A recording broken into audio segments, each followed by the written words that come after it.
En 1093, el Cid y su ejército privado de 4000 soldados pasan la Navidad acampados ante las murallas de Valencia, en la costa este de España.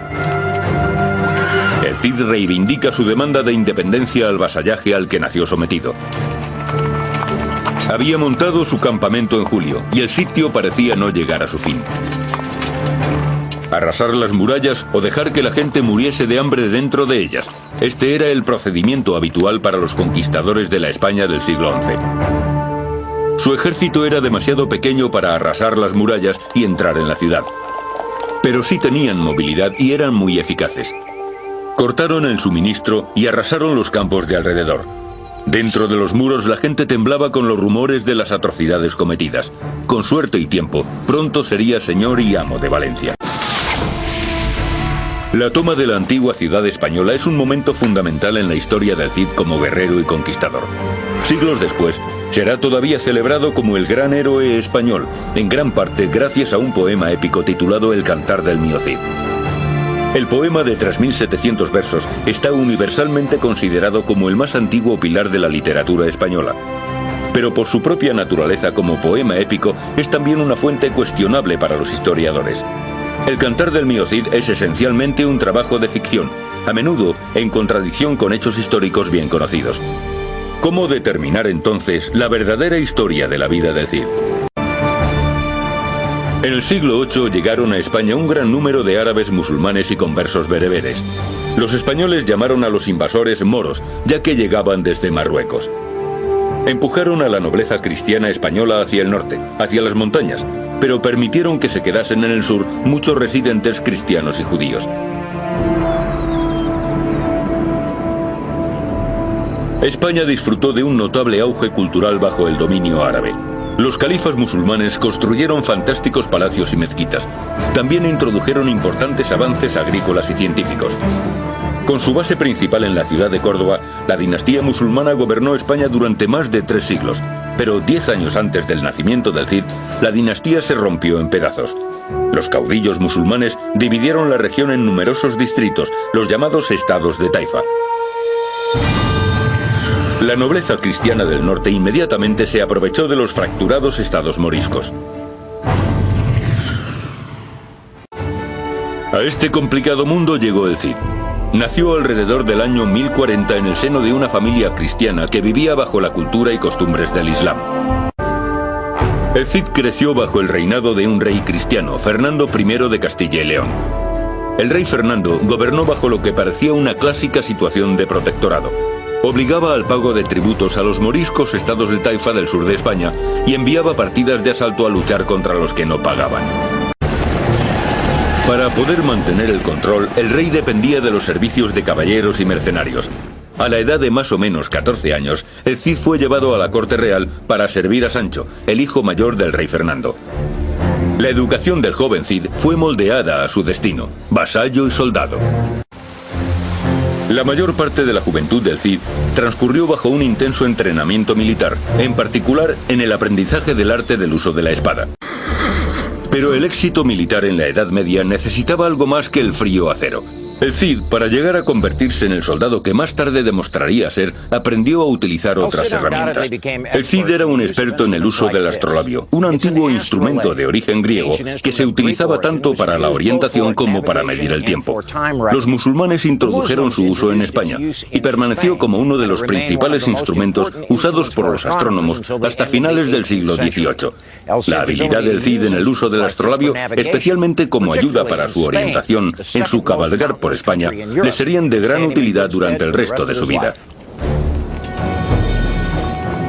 Gracias a su destreza, el Cid fue nombrado hombre de armas del príncipe Sancho en el ejército del rey Fernando. Juntos comenzaron a cabalgar en 1063, cuando el Cid tenía unos 23 años. Fue su primera batalla, y fue una batalla sangrienta entre el rey Fernando y su propio hermano, el rey de Aragón. En la España medieval, la sangre no era más gruesa que el agua o el dinero. Los dos hermanos reales luchaban por el control de los atributos de un emir musulmán llamado Al-Muqtadir, un hombre que sería determinante en el futuro del Cid. En esta batalla el Cid luchó con valentía para proteger las tierras del emir, distinguiéndose como un valeroso e intrépido guerrero. Al final de la batalla, el ejército de Fernando se impuso y su hermano, el rey de Aragón, perdió la vida.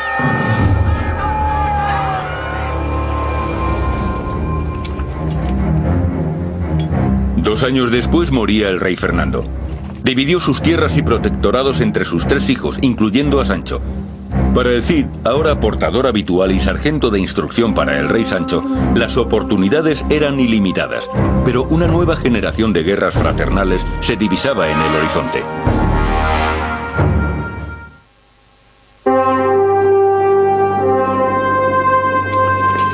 Con poco más de 20 años, el Cid era hombre de armas para el rey Sancho II de Castilla.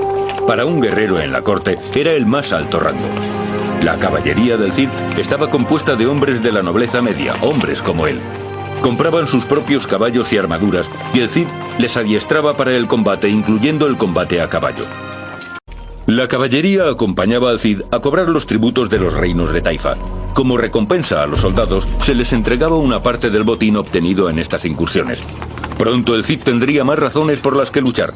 El rey Fernando había dejado Castilla en herencia a su hijo mayor Sancho, pero la mejor parte de esta tierra, León, fue entregada a su segundo hijo, Alfonso VI.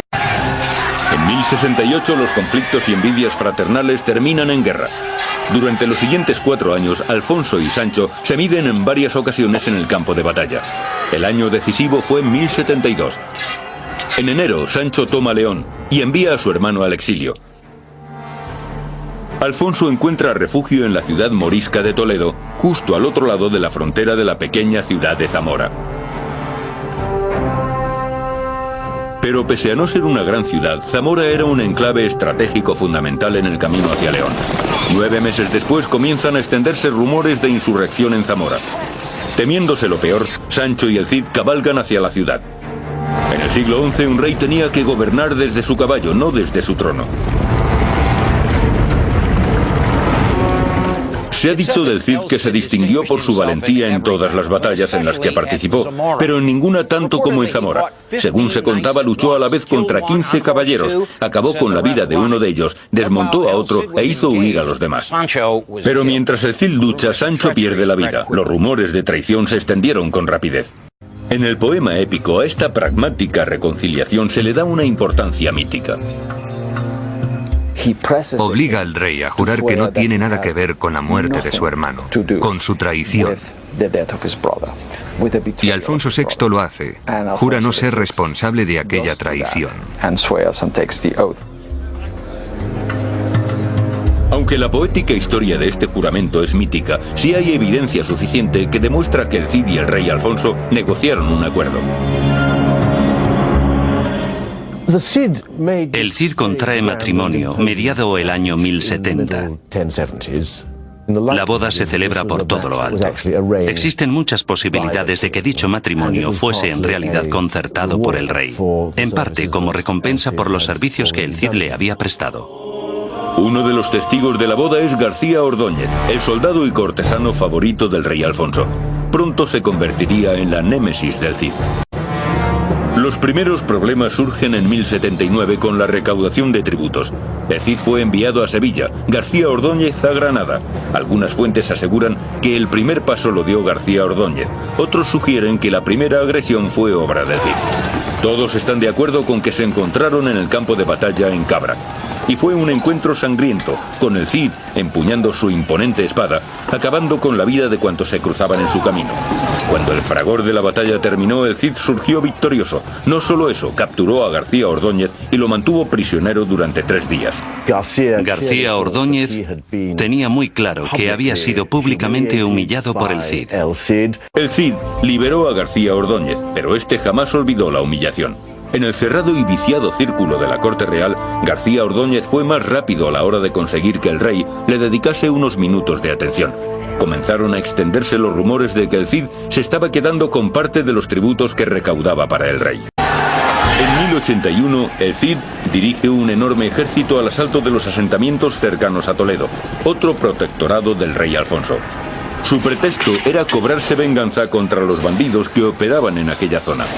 El Cid y sus caballeros asolan la campiña y hacen prisioneros a 7000 hombres. Un manifiesto alarde de poder.